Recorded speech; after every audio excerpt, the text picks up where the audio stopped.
അടിയന്തരമായി ഞാൻ നിങ്ങളെ വിളിച്ചു വരുത്തിയത് വളരെ പ്രധാനപ്പെട്ട ഒരു കാര്യം പറയാനാണ്. മായയുടെ കാര്യം.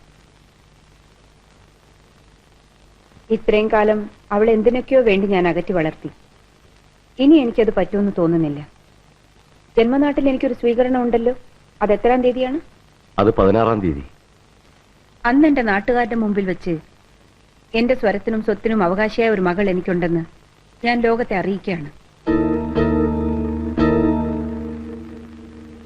അതിനു മുമ്പ് നിയമപരമായ എന്തെങ്കിലും പ്രശ്നങ്ങളുണ്ടെങ്കിൽ അതൊക്കെ ശരിയാക്കിയിരിക്കണം. അച്ഛൻ ആരെന്ന് ആരെങ്കിലും ചോദിച്ചാൽ?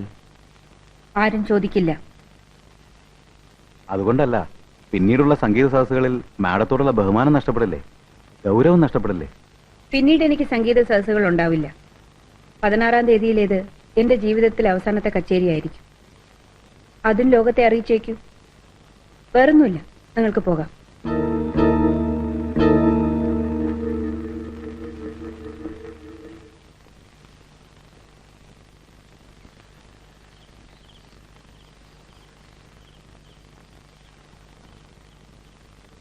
പതിനാറാം തീയതി എന്റെ ജീവിതത്തിലെ ഏറ്റവും സന്തോഷമുള്ള ദിവസമായിരിക്കും.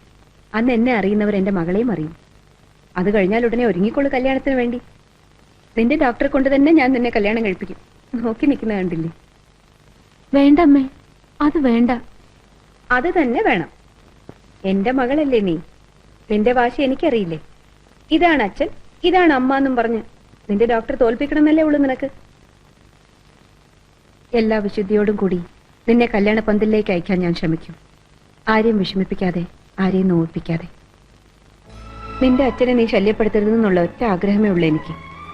എത്രയും പെട്ടെന്ന് നിന്റെ ഡോക്ടറെ കൂട്ടിക്കൊണ്ടു വാ, ഞാൻ പറഞ്ഞോളാം എല്ലാം. അമ്മ ഇത് എന്തുദ്ദേശ? 16-ാം തീയതി നീ ഈ സാരിയാണ് ഉടുക്കേണ്ടത്. അന്ന് മായാവിനോദിന് വെട്ടിത്തിളങ്ങണം, എല്ലാവരും കണ്ണുവെക്കുമാറ്. ഈ സാരി നിനക്ക് കല്യാണത്തിന് അണിയാനുള്ളതാണ്. നിന്റെ കല്യാണമൊക്കെ നടക്കട്ടെ. അത് കഴിഞ്ഞ് നിന്നെ താലോലിക്കാൻ പറ്റാത്ത ഈ കൈകൾ കൊണ്ട് നിന്റെ കുഞ്ഞുങ്ങളെങ്കിലും താലോലിച്ച് ഇവിടെ എവിടെയെങ്കിലും കഴിഞ്ഞോളാം. അമ്മയ്ക്ക് സത്യമായിട്ട് വിഷമമൊന്നും ആവില്ലല്ലോ? ഇല്ല. എങ്കിൽ ഞാൻ രാവിലെ പൊയ്ക്കോട്ടെ, ഹോസ്റ്റലിലേക്ക് ഒന്ന് പോണം. ശരി, വേഗം വന്നേക്കണം.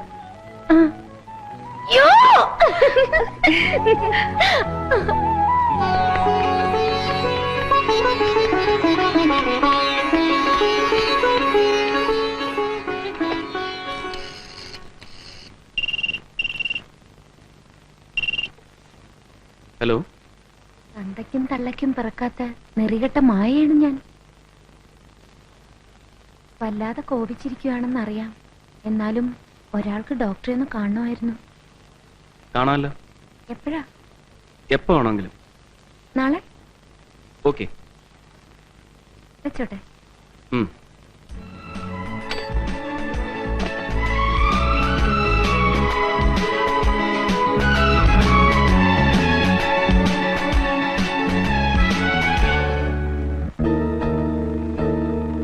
പതിനാറാം തീയതിയാണ് ഫംഗ്ഷൻ. അത് നടന്നു കഴിഞ്ഞാൽ നഷ്ടം സംഭവിക്കുക എനിക്കും എന്റെ മക്കൾക്കും മാത്രമല്ല, ശിവപ്രസാദിനുമുണ്ട് വലിയ നഷ്ടം. എങ്ങനെ? ഒന്നും എന്നെ ഒളിപ്പിക്കണ്ട. വസുന്ധരാമ്മയ്ക്ക് തന്നെ നല്ല നിശ്ചയമില്ല. അവരുടെ സ്വത്തുക്കൾ എവിടെയൊക്കെ ആരുടെയൊക്കെ പേരിലാണ് കിടക്കുന്നതെന്ന് എല്ലാം അറിയാവുന്നത് ഞാൻ മാത്രമേ ഉള്ളൂ. വസുന്ധരാമ്മയുടെ ഫാക്ടറികളിൽ ഒന്നിൽ വെറും ഒരു ക്ലർക്കായി ജീവിതം ആരംഭിച്ചാണ് മിസ്റ്റർ ശിവപ്രസാദ്. ഇന്ന് നിങ്ങൾക്ക് കാറുണ്ട്, എസ്റ്റേറ്റ് ഉണ്ട്, ബംഗ്ലാവ് ഉണ്ട്, മുന്തിരി തോപ്പുകളുണ്ട്, എക്സ്പോർട്ട് ലൈസൻസുകൾ വരെയുണ്ട്. എല്ലാം വസുന്ധരാമ്മയുടെ ഔദാര്യങ്ങളാണ്, എപ്പോഴും തിരിച്ചെടുക്കാവുന്ന ഔദാര്യങ്ങൾ. ഇതെല്ലാം വസുന്ധരാമ നിങ്ങൾക്ക് നൽകിയത് കേവലം അവരുടെ ഒരു രഹസ്യം സൂക്ഷിക്കുന്നതിന് വേണ്ടി മാത്രമാണ്. ആ രഹസ്യമാണ് 16-ാം തീയതി ലോകം അറിയാൻ പോകുന്നത്. പിന്നെ പതുക്കെ ശിവപ്രസാദിനുള്ളതൊക്കെ നഷ്ടമാകാൻ പോയ അവരങ്ങനെ ചെയ്യില്ല. എന്നോട് അവരങ്ങനെ ഒന്നും ചെയ്യില്ല. നിങ്ങളോട് മാത്രമല്ല, ഞങ്ങളോടും അവരങ്ങനെ ചെയ്യില്ല. കേൺ അപേക്ഷിക്കുകയാണെങ്കിൽ എന്തെങ്കിലുമൊക്കെ തരുമായിരിക്കും. അത് മതിയെങ്കിൽ ശിവപ്രസാദിന് ഇന്നുള്ളതൊക്കെ ശിവപ്രസാദിന്റേത് മാത്രമായി തീരണമെങ്കിൽ ഞങ്ങളോടൊപ്പം നിൽക്കാവുന്ന ഒരു വാക്ക് മാത്രം മതി. സമ്മതിച്ചോ?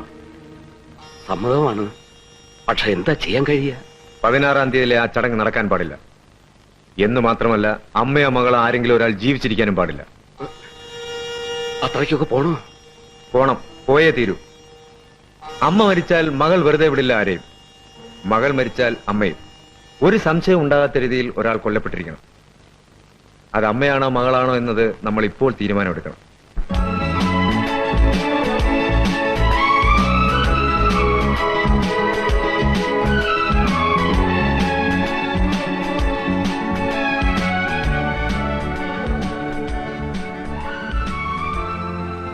എന്തിനാ കാണണമെന്ന് പറഞ്ഞത്?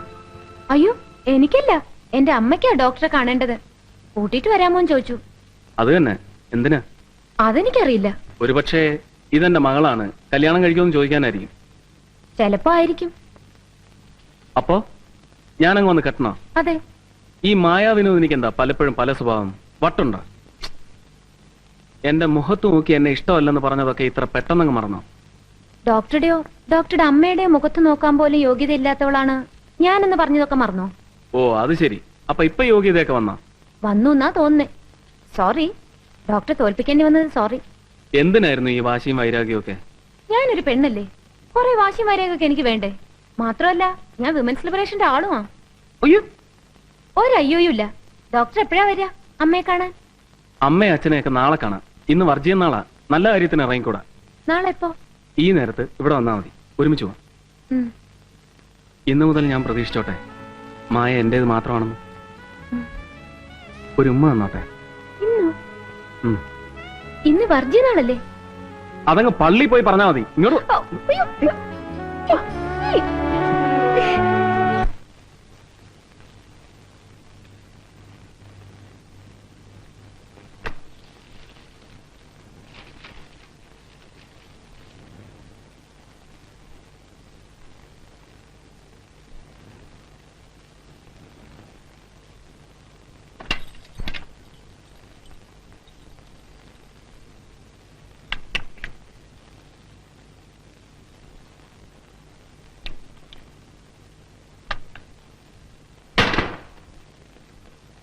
ആരാ ആരാ അവിടെ? സരോജിനി, ഗോപി, സരോജിനി, ഗോപി.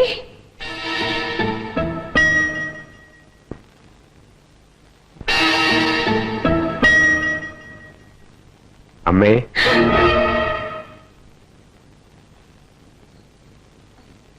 ഞാൻ രവി, ബാലനന്റെ മകൻ രവി. അറിയാം. എന്താ ഇവിടെ ഈ നേരത്ത്? അച്ഛൻ പറഞ്ഞു ഈ പേപ്പറുകളെല്ലാം ഒപ്പിടിച്ചോണ്ട് ചെല്ലാൻ.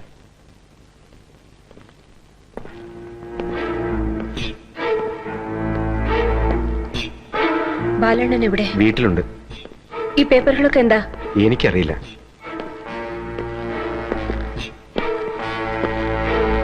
എനിക്കല്പം ധൃതയുണ്ട്. ഇതൊന്ന് ഒപ്പിട്ട് തരണം.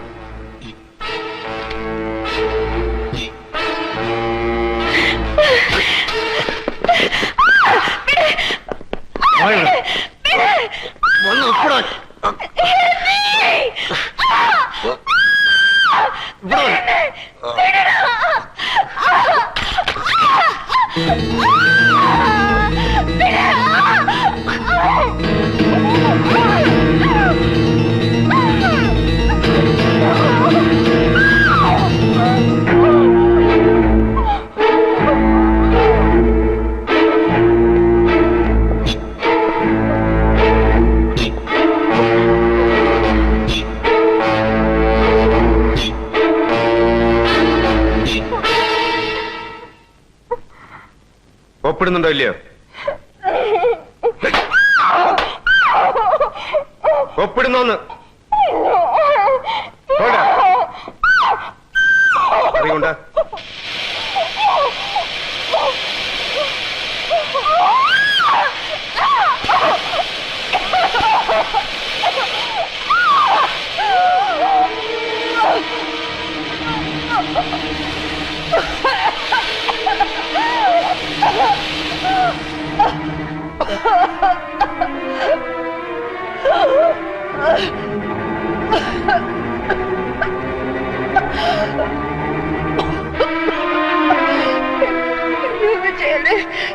ഞാൻ ഒപ്പിട അല്ലെങ്കിൽ കൊണ്ടുപോവാ.